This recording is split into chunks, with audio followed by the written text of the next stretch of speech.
Alrighty, so today we are going to be playing around with Green Eastin, which is per request from a viewer. And yeah, so it's actually kind of interesting. Her passive is increases allies' pierce rate, crit chance, crit damage by 5% for every debuff on the enemy up to 8 times, which is 40%, which is pretty good. It shouldn't be very hard for us to reach that limit. She's a summer unit, so I don't have her like super maxed out or anything like that. I've never really invested too much into the catastrophes in general, so I do have a lot of like outfits and stuff for her, but as you can see, none of them are completely maxed out or anything. I do have pretty decent CC. I do have an HP defense set for her.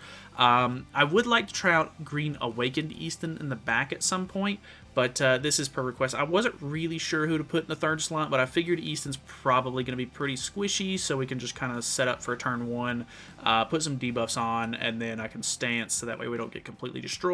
I am already in Challenger, unfortunately, for the week, so there's a decent chance I'll find players, I would say, because I have already played a couple of matches in Challenger, and I have found a couple of people here and there, but obviously that's going to be down to complete luck and, you know, just how many players, I guess, are playing at the moment. But I'm pretty much maxed out on PvP for the week. I'm pretty much ready to get this over with. And, yeah, I've got... I'm pretty interested to see how this will go. But if you're new to the channel or anything, feel free to subscribe. I know there's been a lot of Bond content this week. And if you're not interested in Bond, it probably hasn't been the greatest week content-wise. But I completely understand. So, let's go for...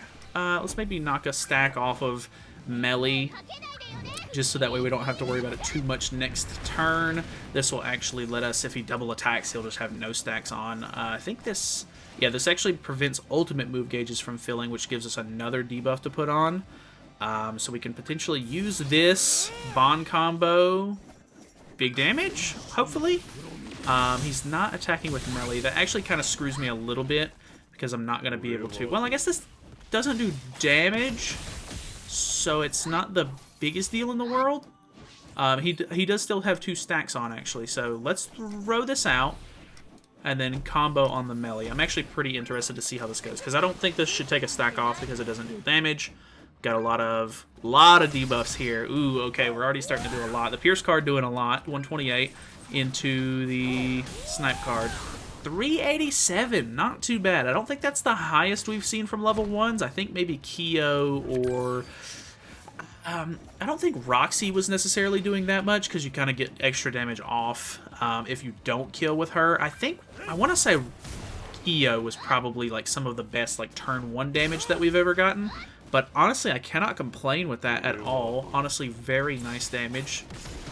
We did have to, we do kind of have to do a little bit of setup with this team. I guess technically you could just throw the debuff out and then combo like with Bond turn 1. The fact that we're able to seal ultimate move gauge is actually kind of awesome, I have to say. Let's go for this. We'll throw, we still have debuffs on. Maybe we attack with Easton on the Escanor, because we need to get him a little bit lower. She does have weak point on this. Okay, not terrible damage. Oh, he actually has Harmia Link on his Escanor, which I was unaware of. But we do have a Bond combo, so we should be good here. I think we should be in the clear to kill off the Fraudrin and then reset Escanor by finishing him off this turn, which should be pretty easy for us. So, honestly, not hating it so far. I always say it like that. It doesn't necessarily mean that I was planning on hating it or anything, but definitely an interesting team setup we've got here. So let's kill the Fraudrin. This will actually cleanse off debuffs, which might not be the greatest thing, but he's it's not the biggest deal in the world. We put on the Mark of Concentration. We are going to disable our Bond because he does have Final Flame. Ooh, that looked dangerously close to not killing. That probably would have been really bad. He's gonna... This is a single target ultimate that resets ultimate move gauge. So...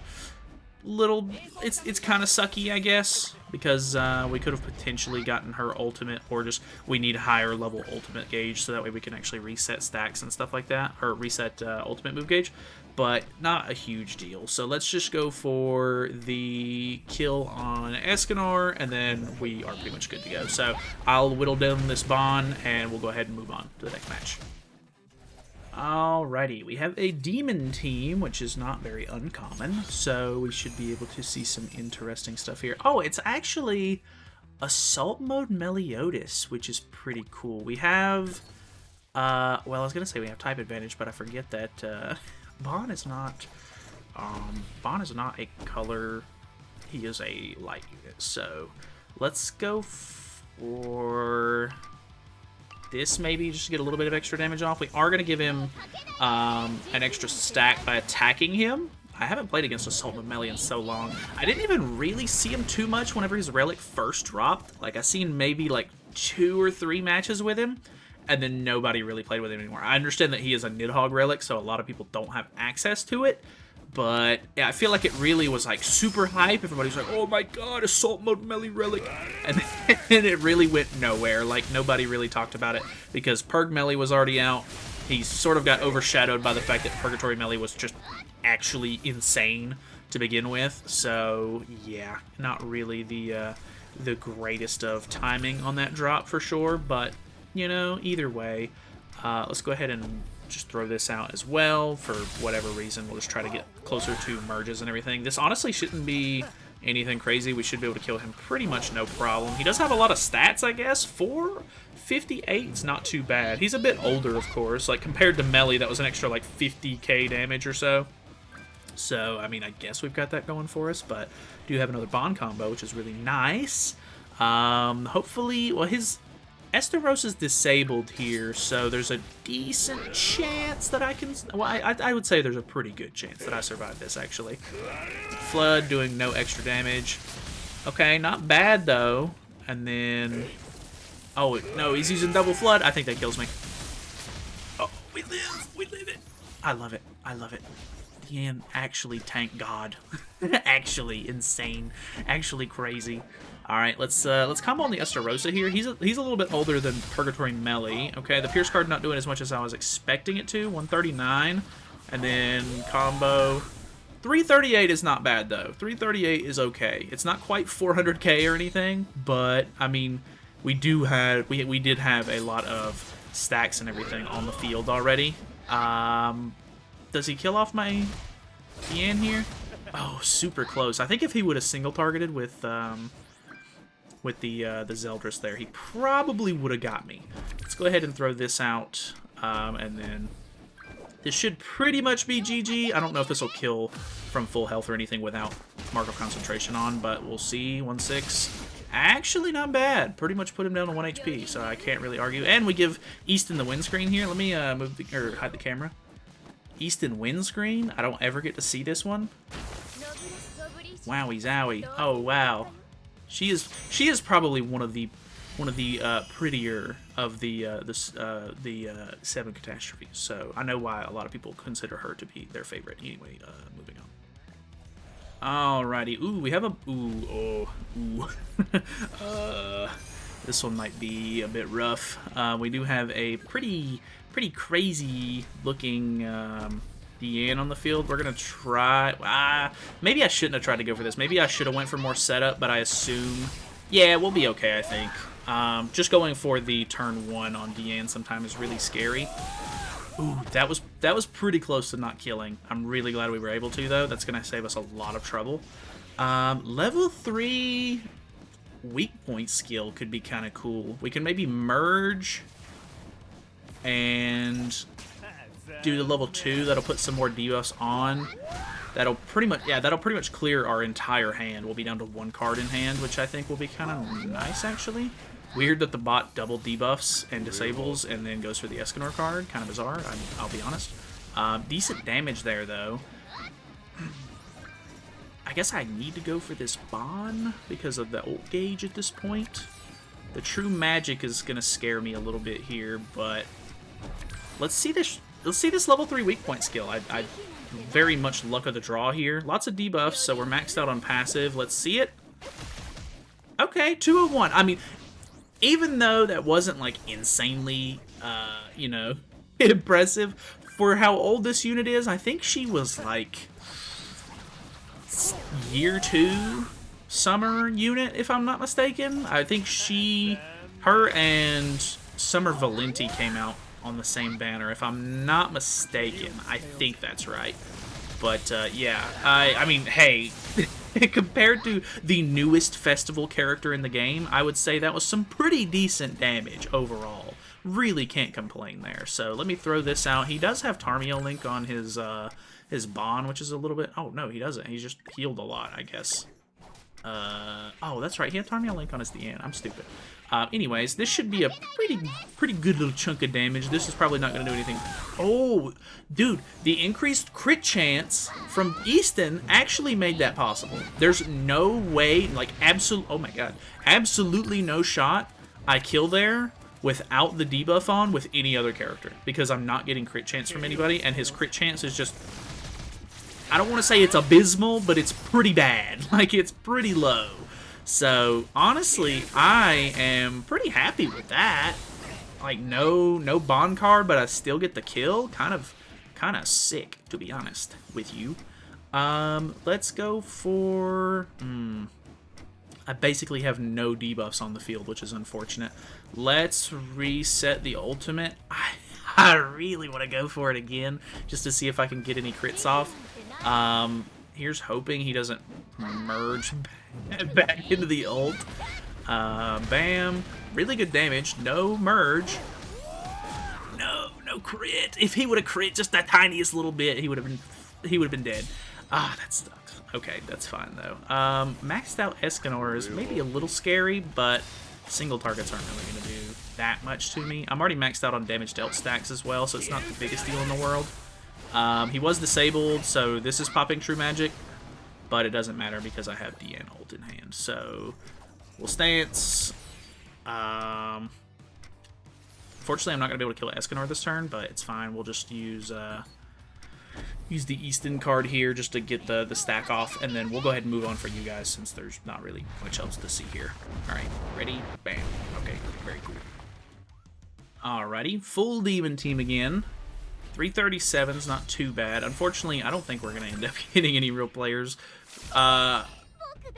Prove me wrong. Okay, well, I guess luck of the draw on that one.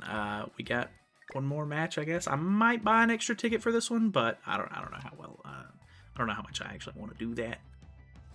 Alrighty, one more demon team to cap off the video. 344k is actually pretty decent.